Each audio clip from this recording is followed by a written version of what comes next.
May nag-leak kasing draft Blue Ribbon Report. Yan Draft Blue Ribbon Report may be among reasons for Senate coup try, sabi po ni Ping Lacson. Ang balita mula sa opisina po ni yung leak from the office of Lito Lapid. Ewan ko kung totoo yun. Justice Committee Chairman Jinky Luestro. So, yan po yung mga kaganapan mga kababayan sa Senado ngayon. May matindi pong pagkakabahabahagi ng mga senador. And sabi nito, I have no idea. That's why I don't like to comment on something that I have no idea.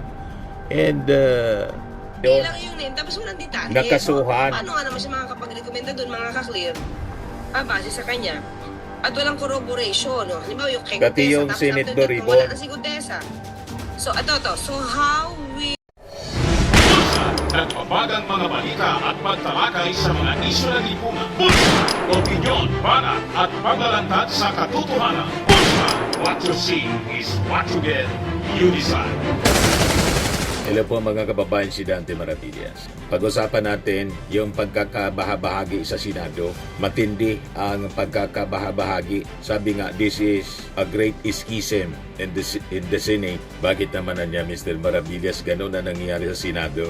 Marami kasi sa mga senador yung mga pansarili yung interes. Hindi lang pansarili, kundi ang nakakalungkot, hindi para sa ating mga mamamayang Pilipino, kundi para sa China. Ang tawag na nga sa kanila, China Tours or Sino Tours. Comes now mga kababayan, yung attempt. Ano niya Mr. Maravillas yung motibo? Bakit sinubukang tanggalin si Tito Soto bilang Senate President? Ibigay ko sa inyo yung balita dito. May nag-leak kasing draft Blue Ribbon Report. Yan Draft Blue Ribbon Report may be among reasons for Senate coup try, sabi po ni Ping Lacson. Ang balita mula sa opisina po ni yung leak from the office of Lito Lapid. Ewan ko kung totoo yun. Yan ang lumalabas na balita. Yung draft report na nagsasabi may tatlong mga senador, si Chis Escudero, si Dingo Estrada, tapos si Joel Villanueva, inirecommend na daw po sa partial report na kasuhan ng plunder. Yung tatlong senador din nag-withdraw ng kanilang pirma. Iba, si Mig, si Win Garzalian, tapos may isa pa, si JB Ercito yata yon. Tama, si JB Ercito doon sa sinasabing partial report. But anyway, ito yung sinasabi ni Ping Lacson. Sabi dito sa report ng GMA News, kalalabas pa lang na balita. 21 minutes ago pa lang mga kababayan. Senate President Pro Tempore Ping Lacson said the draft report of the Senate Blue Ribbon Committee recommending charges against 3 incumbent senators may be among the reasons why there was an attempt to change the leadership in the Senate. I think so, sabi po niya. We have that good reason to suspect na may ugat din doon. So isa sa mga rason, ibig sabihin may iba pang rason. Ang iba pang rason, mga kababayan, sa tingin natin, yung impeachment laban kay Sara Duterte. Wala na po, tapos na yung sa ating Pangulong Bongbong kasi binasura na po ng Justice Committee ng Congress. So that is good as dead. Sabi nga po ni Benny Abante, slim ang chance na ma-reverse pa yun sa plenary. Tulad ng sinasabi mga kababayan ni Justice Committee Chairman Jinky Luestro. So, yan po yung mga kaganapan mga kababayan sa Senado ngayon. May matindi pong pagkakabahabahagi ng mga senador mga kababayan. Nasa tingin natin, ito'y malinaw pong bagaan ng katotohanan laban sa kapritso. Banggaan ng pananagutan laban sa self-preservation ng iilan. Yan ang nakakalungkot. So itong pagkakabahabahagi mga kababayan sa Senado ay taktikal. Nakikita natin habang lumalalim mga kababayan yung ebidensya, umiiksi na yung konsensya sa ilan sa ating mga senador. Sa halip mga kababayan na harapin ang mga ebidensya batay sa mga dokumento, testimonya at audit trail, may mga pumiling iliko yung usapan tungo po sa mga propaganda at popularity gains. Ngayon, ang masaklap dito, ang mga walang hiya ay nagre-recruit ng mga natatakot. Paganyan po ang taong bayan ang talo rito. Ngayon, pag-usapan natin, paano ba nagbago yung alyansa dyan sa Senado? Sa totoo lang po, nag-iba yung galaw ng ilang mga senador. Hindi para linisin po yung institusyon, kundi para iligtas ang kanilang sarili at yung mga kaalyadong nadadawit po. Yan ang nakakalungkot sa galawan sa Senado. Comes now the attempt na ikudita si Tito Soto sa harap mga kababayan ng palalim na ebidensya na nakakalkal po sa mga investigasyon na ginagawa ng Senate Floribon Committee. So ang reflex, nagiging damage control mga kababayan. So makikita natin, observe natin mga kababayan ang blame shifting strategy. Dahil marami po yung nadadamay at may shared culpability, ang taktika ng iilan ay ipasa yung sisi, palabnawin po yung usapan at ilayo po sa facts. Kaya po ang nangyayari yung diskurso ay inililipat mula sa katotohanan, fairness at facts, patungo na ngayon sa popularity at propaganda. Huwag tayong kukurap mga kababayan sa mga galawan dyan sa Senado. May mga cover up silang ginagawa ngayon. Yan ang galawan nila. At gusto nilang tanggalin si Tito Sen para iligtas yung mga totoong dawit sa mga anomalya mga kababayan. So ito yung pinakamasakit mga kababayan. Yung Senado na dapat sana huling bantay ng integridad ay nagiging club ng takbuhan. Shameless talaga po yung iilan. Nanginginig na yung karamihan at ang publiko po yung sinasakripisyo. Ang trigger ng lahat mga kababayan nito nagsimula as per admission mismo ni Ping Lacson doon sa sinasabing leak draft report ng Senate Floribon Committee. Yan sabi ni Ping Lacson. Draft Blue Ribbon Report may be among reasons for Senate coup try, sabi po ni Ping Lacson. Sa pangunguna kasi po ni Ping Lacson bilang Chairman Committee ng Senate Blue Ribbon, ang sabi doon sa leak, pinagrekomenda ang pagsasampa ng kaso laban kina dating Senate President Chis Escudero, Jinggoy Estrada at Joel Villanueva. Kaugnay ito mga kababayan ng mga lumitaw na investigasyon ng Senate Blue Ribbon Committee kung saan sinasabi tumanggap ito ng mga napakalalaking kickbacks, SOP kickbacks sa flood control yung flood control corruption sa flood control projects na pinapaimbestiga po ng ating Pangulong Bongbong Marcos. So ang counter move nila, kudita, dito pumasok yung Duterte Black sa Senado. Yung mga senators, mga senador ng China, gusto nilang matanggal si Tito Sen, papalitan. Ang sabi si Loren, at sabi si Loren mga kababayan ngayon sa latest report. Latest report ng GMA.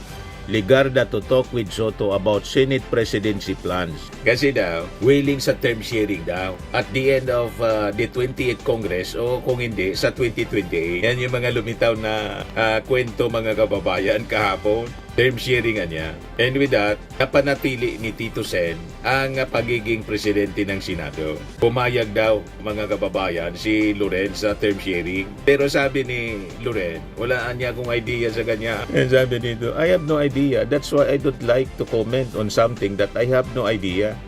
And I was not informed. Sabi po ni Loren sa isang ambush interview, wala akong idea. Wala kaming pinag-usapan pa. And don't worry, tatanong ko sa kanya ang katanungan, sabi ni Loren. Siyempre, nagpang-agaw yung mga reporters na itanong. Flinote kasi mga kababayan. Ang sabi, may mangyayari mga kababayan na change in leadership sa Senado. At babae daw mga kababayan. Si Loren nga po yung tinofloat na pangalan. Post agad po si Malutikia.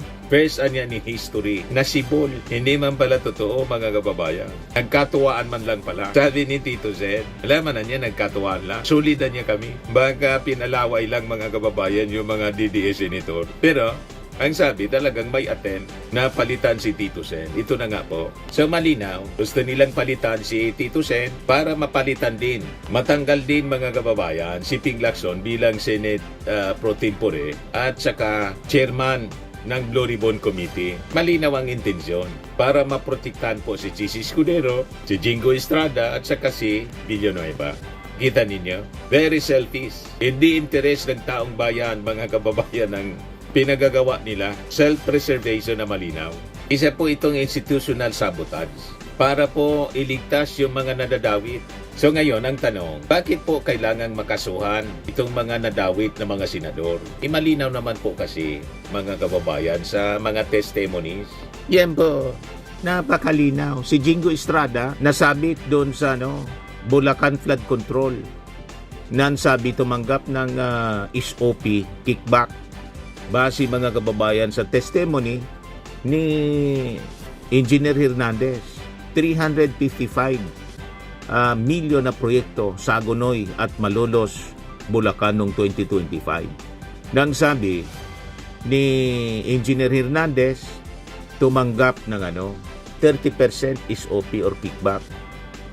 Ang point persons nito, DPWH drivers na si Christian Santiago at si Andre Balatbat. Sino yung nag-autos? Si Engineer Henry Alcantara, District Engineer. Yan ang sabi sa mga testimonies lumabas sa investigasyon. Then si Joel Villanueva, yung Balagtas Projects, 2023, ang sabi sa testimony, 600 million yung involved na pera sa flood control projects, yung pundo para sa Balagtas, Bulacan. 30% daw yung SOP ayon sa testimony. Ang nag-deliver si JP Mendoza at saka si Alcantara. Ang lokasyon, residensya ni Villanueva sa Bukawi. Yan yung kwento. Ito ay specific sworn statement po, traceable. Si Escudero naman po, base sa testimonya, 160 million SOP. Ang nagturo mga kababayan, si dating Yusek Roberto Bernardo. Base sa supplemental affidavit sa Blue Ribbon, 160 million fund delivery ang para kay Chis Escudero. At saka sabi sa testimony nung July 2025 encounter ni Bernardo kay Escudero, may personal na thank you pa mula kay Escudero dito. You see? So direktang testimony ng dating mataas na opisyal ng DPWH. So makikita natin yung mga testimony, direktang link, direktang itinuturo mismo. Hindi po hearsay at sinumpaan mga kababayan doon na salaysay sa Senate investigation. Kaya sila galit. Nakita ninyo mga kababayan ang nangyayari dyan sa Senado. Kaya gusto nilang ikudita si Tito Sen para mapalitan si Ping Lacson. Idagdag pa mga kababayan yung 142 billion insertion. Dati ito lumabas sa Senate investigation ng Blue Ribbon sa pamumuno po ni Ping Lacson. Talagang kitang-kita yung rason mga kababayan. Tama itong sinabi ni Ping Lacson. Yan I think so, sabi niya. We have good reason to suspect na may ugat din doon, sabi ni Ping Lacson. Lacson, chairman ng Blue Ribbon Panel, earlier confirmed that the committee report is poised to recommend the filing of criminal and administrative charges against incumbent and former lawmakers implicated in the flood control scandal. They include Senators Joel Villanueva, Jingo Estrada, Chis Escudero, and dating Senador Bong Revilla, dating ako Bicol Party List Representative Saldico, and former Caloocan Representative Mitch Kahayon Oy. Nagkaroon na rin ng vulnerabilities yung iba naming kasamahan sa majority kung na-appeal sa kanila yung to their emotion. Sabi niya, ito ay speculation lang to. Pinag-usapan namin ni Senate President Tito Soto, madaling sabihin, nakita nyo na, hindi kayo kayang proteksyonan, hindi tayo kayang proteksyonan ng leadership, sabi po ni Lacson. Ginatungan mga kababayan yung mga senador para tanggalin si Tito Sen, pero nag-fail po sila. Kasi po, pag nagpalit ng pamunuan, palit katotohanan. So bakit po kailangan palitan nila? Lalo't si Ping Lacson, bakit gusto nilang patalsikin? Kasi nga po, ang pamantayan ni Ping Lacson, ebidensya. At pag ebidensya, ang pagbabasihan may babagsak talaga. So bakit kailangang iligaw ang usapan? Kasi nga po, kapag facts ang nanalo, political capital ang talo ng mga nadadawit. So ito yung ugat mga kababayan ng pagkakabahabahagi, great schism na nangyayari ngayon sa Senado. Self-preservation, laban po sa institutional integrity. So ngayon, ano po ba dapat? Ano yung tama? Itong mga senador dapat kampi sila sa interes ng ating bayan. Di ba po? Ang senador dapat po, defendant ka ng taong bayan. Hindi po abogado ng mga kasamahang may kaso. ang panunumpa po sa publiko, hindi sa barkadahan sa Senado. Kasi po, kapag ang Senado ay pumili ng katahimikan para sa kaibigan, ingay po ng galit mula sa taong bayan, ang kanila pong aanihin yan. Pero kapag ang Senado pinili yung batas, tiwala ng mga mamamayang Pilipino ang kapalit.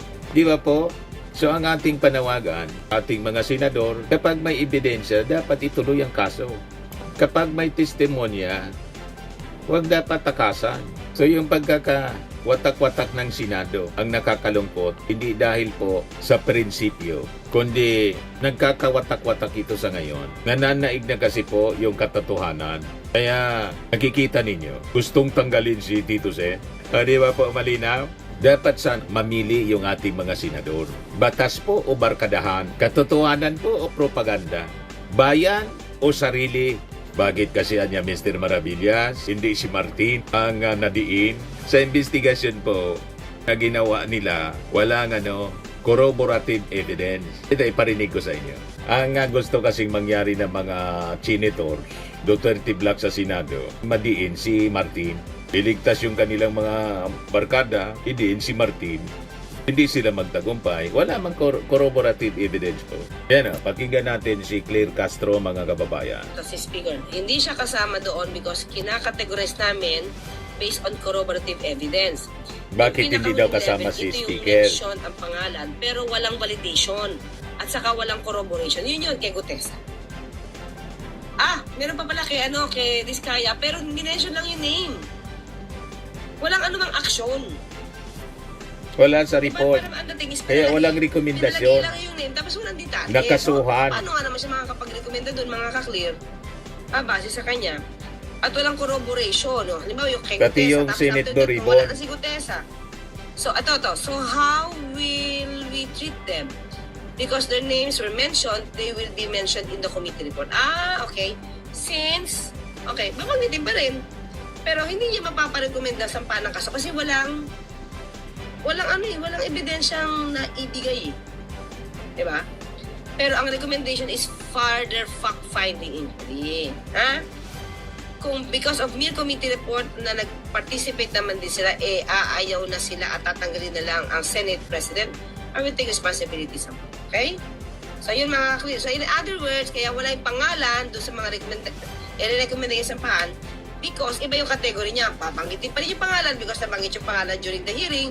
Pero lumalabas kasi dito, iba yung level ni Speaker Martin dahil walang validation at saka walang corroboration. Nabanggit lang yun pero wala yung makakapagsabi talaga kung ano yung participation. Okay? Yun yung dahilan mga clear. Okay? Kaya gustong tanggalin si Tito Soto para mapalitan din bilang chairman ng committee, Senate Doribon Committee. Gusto nilang ibalik si Marcoleta. Pag ganun mga kababayan, mangyari niyan, parang yung sa previous administration, na inakusa nila si Laila de Lima, inasuhan, nasabit sa drug trade, piki pala mga kababayan lahat, yung mga gawa-gawang kaso. Yun ang gusto nilang mangyari. You see, hindi umubra dito sa Senate investigation kasi yun na nga po, walang ebidensya, walang corroborative evidence, walang validation. So malinaw na po kung bakit gusto nilang tanggalin, palitan ang leadership ng Senado. Very selfish ang motibo po nila. Pang sarili, pang barkadahan, para protektahan yung kanilang mga barkada. Tama ba yon?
Ito naman po, Firmax Firming and Lifting Cream, pinapahid po sa mga pulses in affected area. Mainam po sa paninigas ng mga kaso-kasuan. Ito naman po, Automax Radiant Serum. Sa mukha naman yung application, anti-aging po siya. You will look 10 years younger than your age. Sa mga cancer patients naman po, baka lang gusto ninyo itong itry. Neng siya red mixed fruit drink. Hindi mo po siya gamot, food supplement siya. Kaya lang, gawa siya mga kababayan sa goji berry. Yung goji berry, may anti-cancer properties. O ngayon, yung mga inquiries ninyo, dumiritso na lang kayo sa aming messenger sa Facebook para masagot namin agad. Ayos pa? Ayos na ayos niya, Mr. Maravilla. Sa mga naghanap po ng malinis and spacious fitness gym, pumunta lang po kayo sa aming Colossal Fitness Gym. May Grab car rental din po kami. But anyway, ito po pala yung aming bagong product na binibenta online. I am worldwide amazing pure organic barley powdered drink mix from Australia. Negosyo to ng aking anak na architect entrepreneur Riz Maravillas. Ayan po. Kontakin na lang po ninyo siya, Riz Maravillas on Facebook.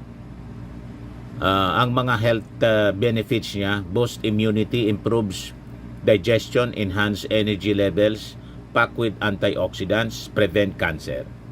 Ito naman po yung bago naming product na binibenta online. Eye Glow Serum, whitening po siya. Tingnan ninyo yung epekto sa aking anak na architect before and now. Yung mga inquiries po ninyo, dumiretso na lang kayo sa kanyang Facebook account, Riz Maravillas.